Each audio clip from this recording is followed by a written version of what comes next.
Hello दोस्तों, नमस्कार। Welcome back to our channel analyst postmortem, जहां हम करते हैं हर फाइनेंशियल एस्पेक्ट की बारीकी से पोस्टमार्टम। तो दोस्तों, आज हम बात करेंगे कैसे ब्रेकआउट स्टॉक की, जो ऑलमोस्ट पहले ब्रेकआउट दे चुका था, अब फाइनली उसका कंसोलिडेशन लग रहा है कि ओवर होने वाला है और वो अब कंसोलिडेशन के बाद अगली लेग के लिए शुरुआत कर सकता है। बहुत अच्छा स्टॉक है, लेकिन उसके बारे में बात करने से पहले अगर आपने चैनल अभी भी लाइक सब्सक्राइब नहीं किया है तो प्लीज लाइक एंड सब्सक्राइब, क्योंकि इस चैनल पे हम ऐसे स्टॉक्स के बारे में बात करते हैं जो किसी ना किसी फॉर्म में ब्रेकआउट शोकेस कर रहे हैं, चाहे वो टेक्निकली, चाहे वो फंडामेंटली, चाहे न्यूज बेस्ड, चाहे चार्ट पैटर्न कुछ बन रहा हो। तो उस पर हम रिव्यू करते हैं और एनालाइज करते हैं कि क्या ये ब्रेकआउट हमारे लिए बेनिफिशियल, से हम कुछ सीखने की कोशिश करते हैं, और अगर ब्रेकआउट सक्सेसफुल नहीं होता है तो उससे लर्निंग लेते हैं कि क्यों ये फॉल्स ब्रेकआउट हुआ। दोस्तों, इन ब्रेकआउट्स को सीखने के लिए, और यही अपॉर्चुनिटी होती है जब आप मार्केट में पैसा कमा सकते हैं ऐसे ब्रेकआउट्स को कैप्चर कर। तो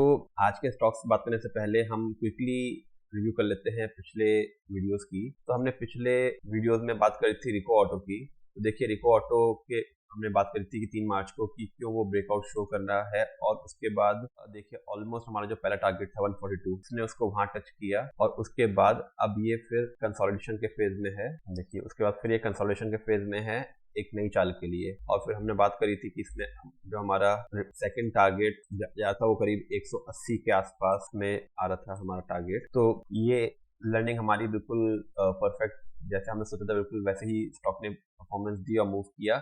इसके बारे में समझने के लिए अगर आपने वीडियो नहीं देखा है तो लिंक में जरूर देखिएगा, आप डिटेल समझ पाएंगे कि रिको ऑटोज में क्यों ब्रेकआउट नजर आ रहा है। और उससे पहले बात करते हैं अब आज के स्टॉक की। तो आज के स्टॉक का नाम है सन टीवी। तो सन टीवी के स्टॉक में देखिए क्या हो रहा है, उसके क्विकली लार्जर चार्ट में देखते हैं। जैसा हमने बोला कि ऑलरेडी स्टॉक एक लेग मूव करके तो स्टॉक ने यहाँ से देखिए 2011 में एक लाइफ टाइम हाई बनाया था अराउंड 540 रुपए के आसपास, 550 के आसपास, और फिर वहां पे ऑलमोस्ट नवंबर 10 से ये देखिए ऑलमोस्ट 7 साल इसने वहां पे ब्रेकआउट नहीं दे पाया, और 7 साल बाद फाइनली यहाँ पे ब्रेकआउट दिया, और उसके बाद एक बहुत अच्छी चाल आई स्टॉक में जो इसको एक नए 1000 तक के टारगेट की ले गई, जो था जैन 18 में। अब उसके बाद कॉन्स्टेंटली ही स्टॉक नीचे डाउनग्रेड करता रहा और नीचे ऑलमोस्ट 300 के भाव तक आया, और 300 के भाव पे आने के बाद यहाँ पे उसने वहां से एक अपवर्ड रैली चालू करी, और अपवर्ड रैली चालू करने के बाद देखिए ऑलमोस्ट वही प्राइस जहाँ पे दिसंबर 10 में था, ये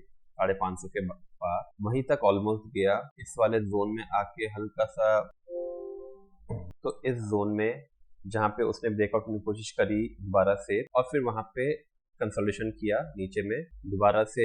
देखिए एक नवंबर 21 में, फिर अप्रैल 22 में, फिर नवंबर 22 में, और फाइनली अगस्त 23 में। ऑलमोस्ट 2 साल तक ये इस रेंज में रहा। तो उसमें देखिए नीचे की तरफ में एक सपोर्ट लाइन भी इसने क्रिएट करी, जहाँ पे से सपोर्ट लेके रिबाउंड किया। तो एक रिबाउंड हुआ यहाँ मई 20 में, एक सपोर्ट लिया यहाँ पे, और एक जोन ये वाला था जहाँ पे थोड़ा सा इसने ब्रेक किया, लेकिन वहां से फिर से रिकवरी आई, और फाइनली फिर जब इसने अगस्त 23 में यहाँ पे ब्रेकआउट किया, अगस्त 23 में जब ब्रेकआउट किया अपने, और एक कब का रेजिस्टेंस था 2010 का, जो मैं देखा देखिए यहाँ से 2010 से ऑलमोस्ट फिर कितने साल हो गए, ऑलमोस्ट 13 साल बाद इसने 550 के भाव को फिर से ब्रेकआउट किया, और फिर दोबारा से एक रैली शुरू की जिसमें उसने ऊपर की तरफ एक हाई बनाया 731 का। लेकिन तो 2 नंबर अब हमारे रेंज में आ गए। एक था लाइफ टाइम हाई जो था 1000 रुपए, जो उसने बताया जनवरी 18 में, और अब दूसरा हाई जो ऑलमोस्ट फिर से एक ब्रेक करने के बाद